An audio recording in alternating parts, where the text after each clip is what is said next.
welcome.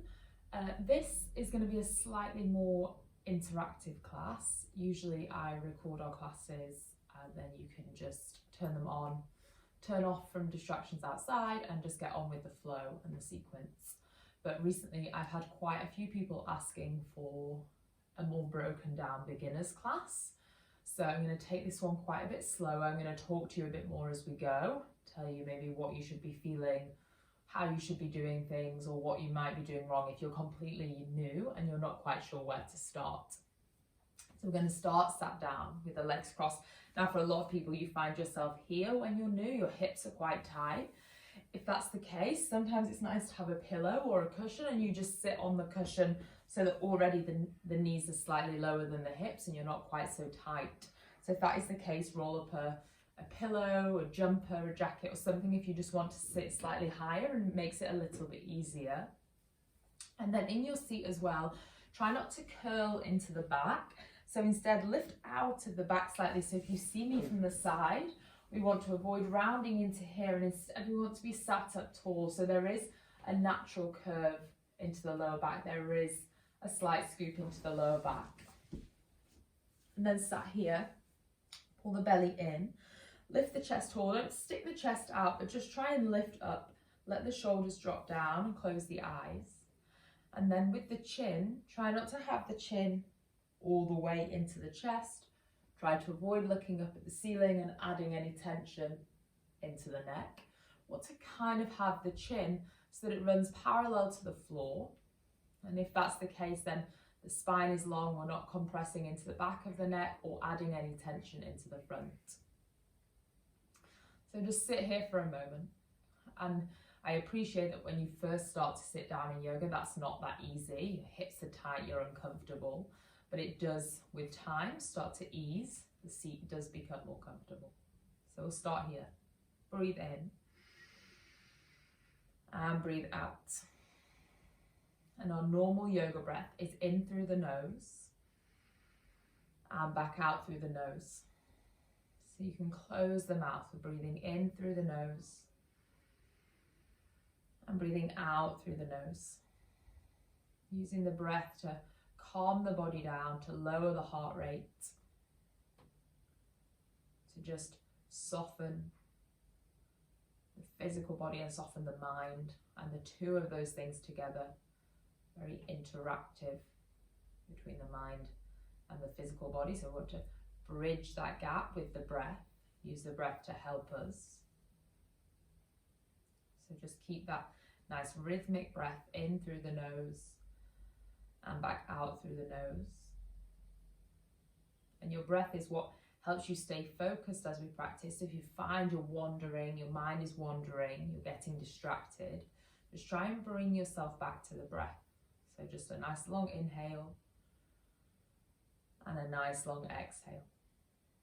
So our class today, this first in our beginners series, will be really simple. We'll stay seated, we'll do a lot of work on the floor. There won't be anything too demanding. We'll start simple and we'll build it up as we go. There'll be 3 or 4 classes in this series that you can do, but you don't have to just do these classes and then go off and try the others. You can always come back to them and you can do them a few times over. So reach the right arm up to the sky, nice and tall. And then bend the right elbow, bring the right hand over the left ear and just encourage the head down over to the right. You may already start to feel a stretch into the side of the neck. If that's plenty, stay there. If you can take that stretch a bit deeper, then just reach the left fingertips out. So you're stretching the top of the shoulder, the side of the neck. And don't hold the breath when we're starting to move. Keep breathing. And if anything, you need more breath when we start to move, when we start to push. Release. Take the right hand down, sweep the left arm up. Bring the left hand over the right ear and then gently pull the head over towards the left shoulder. Maybe those right fingers reach out, or maybe the hand just softens down. It's up to you. Just want to feel that stretch. And it's quite normal that one side is very different to the other side. So if that's the case, that's all right. There's nothing to worry about. and we bring it back. And then rest both hands down. Now we'll take the stretch a bit bigger. So reach the right arm up to the sky. And now take a big stretch into the side of the body. So you're reaching over. And what we tend to do is if we're tight, we tend to lean forwards. But we want to keep the chest open towards the ceiling. So there's a side body stretch. We're not stretching the back. And we're not stretching the front of the body. We're reaching directly over to the side. And at the same time, imagine someone's pushing that right hip down. So your right hip doesn't reach up. Instead, that right hip sits down and we try and lengthen over. Come back through center. Swap over. So this time the left hip stays on the floor. Reach the left arm up and then reach over to the right. Again, be careful not to round. Keep the side body long. So you're opening from that left hip through the side body, through the rib cage, out towards the left fingertips. Take a full breath in and a big breath out. And then come all the way back up. Just rest the hands on the knees. And just notice there, just should already feel a little bit taller in the side of the waist. Maybe the shoulders feel slightly less like earrings. You're not wearing them right up by the ears. There's already more opening in the side of the neck. And then we'll come on over to all fours. So have your hands underneath the shoulders, nice and wide. Have your knees so they sit underneath the hips. So you could draw a square from the hands to the knees to the torso. And if that's a square, then this line needs to be straight. So try not to sag here into the middle of the back. We're going to add unnecessary compression here. We want to keep the center of the body in so that this area stays nice and supported, nice and strong. Now keep that engagement so you're constantly working belly button to spine. And then start to look forward, start to tilt the tailbone to the sky and start to send the chest forwards of the biceps. And then reverse that process. Pull the belly button in, pull the chin into the chest and curl the tailbone under. So you look forwards, send the chest forwards, send the tailbone up to the sky. Think about pulling the shoulder blades back. So you're active here in the middle of the back. You're squeezing the shoulder blades together and then round. And now as you round, you stretch the shoulder blades apart. So we can add breath work here. Inhale, look forwards, open the chest. And exhale, round out. Inhale, look forwards, open the chest. Exhale, round out. Last one. Inhale, look forwards, open the chest. And exhale, round out. And then just sit all the way back. So you're kneeling. If this is too much, try to bear with it. Unless you have real problems with the knees, you can always put a pillow underneath the hips, in between the hips and the heels when we're doing this. But the only way you're going to stretch those joints is if you try and sit towards them. So if it's too much, you start with a pillow or a cushion, and then eventually you'll be able to work down into that more closed packed position. So we've worked forwards and backwards through the spine. We're going to work with a rotation to the side. So come forwards to all fours. So your hands, your knees are still in that box shape. Then take your knees a little bit wider out so you're more stable in the lower body. Take the left hand towards the left ear. We're going to inhale, open up the chest. Try and send that left elbow to the sky. And exhale, come all the way down. Tap the left elbow to the floor. 4 more times. Inhale, open that left elbow towards the ceiling. Exhale, bring it back down. 3 more here. Inhale, open and lift. Exhale, bring it down. Inhale, open and lift. If you want to, when you get to the top, you can reach up and then bring the hand back down. Rotate that left elbow to the floor. Last one. Unravel, reach up to the ceiling. Left hand to the left ear and bring it down. Tap the floor and then swap over. So left hand down. All the while you're pulling the belly in, making this central area nice and strong. right hand to the ear. Inhale, unravel, open, and exhale, bring it down. Inhale, unravel and open. Exhale, bring it down. Inhale, unravel. Exhale, down. Inhale, unravel, maybe this time reach. Exhale, bring it down. Inhale, unravel and reach. Exhale, hand to the ear, bring it all the way down. Now rest both hands. Keep the knees as wide as they are on the mat and just sit the hips all the way back. Rest the forehead down to the floor. We call this child's pose. So just rest in your child's pose. Trying to stretch the hips back to the heels. Trying to really open through the spine. So stay low, keep the hips back and reach the arms forward. So we stretch not only into the hips, but all the way through the side of the body and into the lower back. Take 2 more big breaths.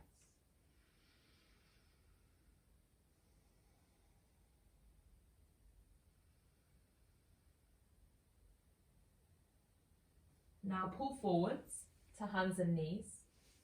We're coming into downward facing dog. So you want to have your first finger pointing to the top of the mat. Your other 3 fingers are going to stay slightly to the side. And you're gripping down with not just the heel of the hand, but all 5 knuckles and the fingertips. So grip the mat, make the hands active and strong. Push the hands down, tuck the toes under, and then think like an upside down V shape. We're stretching the hips up to the sky. So we're pushing into the hands. Now what we don't want to do is we don't need to look forwards. We don't need to see where we're going. We also don't need to look all the way into the chest. We want the neck to be an extension of the spine, so we have the ears in line with the biceps and the arms, so that the back of the neck stays nice and long. From here, just pedal on the spot. So you might find at first that the heels are quite high. You struggle to get the heels to the floor. That's all right. Just work on slowly with time, finding a bit more length in the back of the legs. The heels never have to come to the floor if they don't. That's not the aim of the game. The aim of the game is to stretch all the way through the spine and all the way through the legs. So if you find that stretch without the heels anchoring to the floor, then that's all right. You're still going to get the benefits from the pose. So from your downward facing dog, just come forwards, rest the knees, sit the hips back to the heels, and again, if that's too tight, grab your cushion or your pillow and slide it underneath the hips. Just roll the wrists a little. If you're quite new to yoga or if you've not done much, it's a lot of pressure on the wrists. We're very used to typing and we're very used to our wrists being flexed, but rarely do we really extend them, so it does get quite a lot on the wrists when we're quite new. Come back, so finger pointing to the top of the mat, hands strong, knuckles strong, fingers strong, belly button zip towards the spine, tuck the toes, downward dog. And then this time in our downward facing dog, we're going to try and reach the right leg up to the sky. So we try and stretch, and your leg probably won't go so high to start with. You might feel that it's only a few feet off the ground. That's okay. Just reach that right leg back. So try and stretch through the right heel and then swap over, step the right foot down. Going to reach through that left leg, stretch through the left side and bring it down. We'll go once more each side. So right leg up to the sky and bring it back. Left leg up to the sky and bring it back. And then we rest both knees down to the floor, cross the legs and just come back, find a seat. So you can take the legs out in front of you. I'm not going to do anything too hard, but we're going to just do one little balancing posture which encourages you to engage all the muscles around the lower back. and the core. So you're going to tuck the tailbone under and curl slightly. So you're trying to scoop the tailbone under. So you already have to pull the belly in. You have to be strong in this central part of the body. Hold the hands behind the thighs. Lift one leg up off the floor and then lift the other leg up off the floor. Try and keep the chest lifted. So try not to curl all the way down. Try and keep some lift through the chest. Try and have the shoulders wide. So if it helps, take the elbows as far out to the side of the room as you can. Try not to hug them in. Try and create space all the way around the chest and the collarbones. Pull the belly button in. Feel like you're trying to squeeze the muscles of the pelvis. So you're trying to contract the muscles of the pelvis, like you're trying to stop the flow of urine. Try and control that squeeze. And we're holding it for 5, 4, 3, 2, 1. Then place the feet down. Reach the arms by the side. Now we're going to roll through the spine 1 vertebrae at a time. So it's a really small movement. Each section of the spine comes down to the floor 1 at a time, coming all the way down. When you get to the floor, walk the feet in. So now the feet push down to the floor. The arms run down the length of the mat. And as slowly as we roll down to the ground, we're going to reverse that and take the hips and the pelvis up to the sky. So you pull the belly button in to start with, tilt the tailbone under, and then slowly roll the hips up to the sky. So you're rolling the back off the floor, 1 section of the spine at a time. And when you get up towards the shoulders, the hips are pushing up. So the glutes are on. You're trying to squeeze the hips higher. The knees are stretching away from you. Arms are down by the side. And then we roll back down. So the belly button pulls in. And it's a slow roll down. As you come up and down, we want to feel the center of the body working. So go twice more. Tilt the tailbone under. Slowly roll up. Really, really slowly. Careful. Moving through the spinal column with control. Activating the obliques, the side of the body. Everything working to keep the spine nice and supported. And then we roll back down 1 vertebrae at a time. 1 more time. Tilt the tailbone under. Try and find segmental movement through the spine. So that there's as much articulation as possible up and down the spinal column.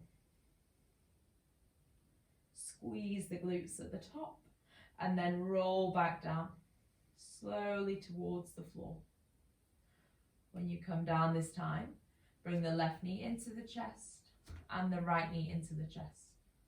And just rock side to side. You massage the lower back. When you're hugging the knees in, try not to curl the head, the neck and the chest up. You're just adding tension in the shoulders into the chest. Try and relax the head down so there's no tension in the side of the neck into the front of the chest. And then take the left leg all the way to the floor and relax that left leg when it gets there. So let the feet turn out to the side, interlace the hands around the right thigh, and draw big circles with that right hip, so big rotations. You're massaging into that right hip joint and also into the front of the tummy, into the ascending colon. And change the direction of those circles. Everyone's hips are different, so for some people, big rotations might come easily. For others, those circles might be quite small. Okay, you're going to keep the left hand on the right knee. Take the right arm out to the side. Now imagine you're super gluing that right arm down to the floor. And you're going to pull the right knee all the way over to the left side of the body. So there's a twist. The right knee comes towards the floor on the left side. And we look over to the right fingertips. So you're feeling a stretch through the right hip, maybe through the lower back, through the chest, maybe through the bicep, the full body twist. Holding it here for 3, for 2, for 1. And back to center. Give that right knee a squeeze into the chest and then swap. Take the right leg all the way down. Let the toes just turn out to the side. For a moment before you swap, just notice the difference from right to left, how that feels. And then bring the left knee in. We start off by drawing those circles. And remember, just like I said with the side stretches at the start, might be quite different from side to side. So just take your time. There's no rush. And then you take the left arm out to the side. Bring the left knee all the way over to the right side. It's a full body twist. This time you're gazing towards the right side of the room. Find that stretch through the left shoulder, through the left hip. Finding big, deep breaths.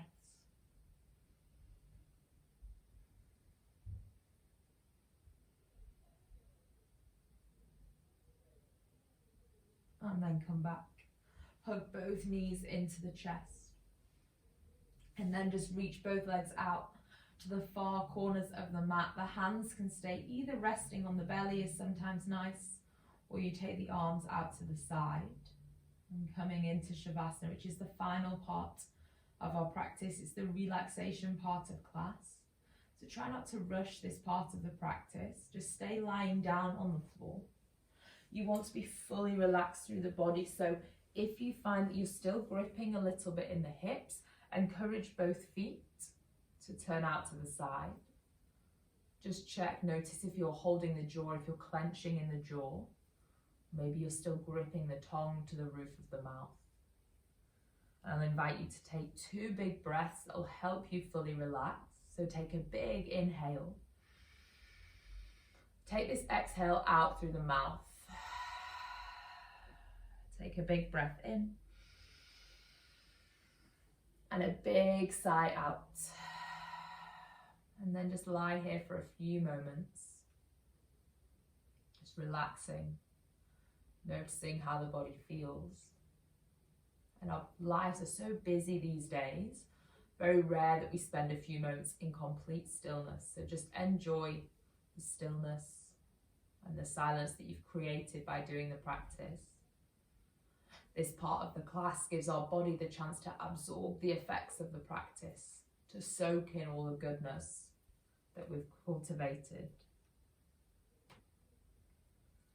And you can stay here for a bit longer if you enjoy being relaxed. If you want to start bringing some movement in, just wriggle the fingers and the toes. Roll some circles into the wrists, into the ankles. And then take a big stretch, reach the arms overhead, lying on your back. A full body stretch, so reach the hands as far back as you can. Just think about how you'd wake the body up in the morning, so stretch a little side to side. And then bring the knees into the chest, hug the knees in, create a small ball, and then just bring it up to a seat. Now remember, if the hips are quite tight at the start of the practice and you want to sit onto a cushion, then you can do so now. We're only going to be here for a few moments. Just rest the hands on the knees, drop the shoulders down, remind yourself to carry length out through the spine. So imagine someone's pulling a piece of string out of the crown of the head and you're sitting super tall. And just notice how the body feels. Notice the breath. Notice the length in the spine, the weight in the hips, the grounding. Notice the space you've created across the chest and the shoulders. Notice the absence of any expression or any tension in the face. And then we'll take a big breath together. We reach the arms up to the sky so the hands can come into a prayer shape, and then draw that prayer into heart center. And we finish our practice just by thanking ourselves for the effort we've taken to practice, for the time we've put aside. And I thank you for choosing to use these videos and for starting to learn more about what yoga is and how it can make you feel. There'll be 2 more, 3 more in this sequence, as I said, but you don't have to just do them the once. You can come back and you can repeat the sequences. And then from here, there's lots of videos that are full yoga sequences, or you can move on to the daily movement videos, which are a short yoga sequence quite similar to what we did today.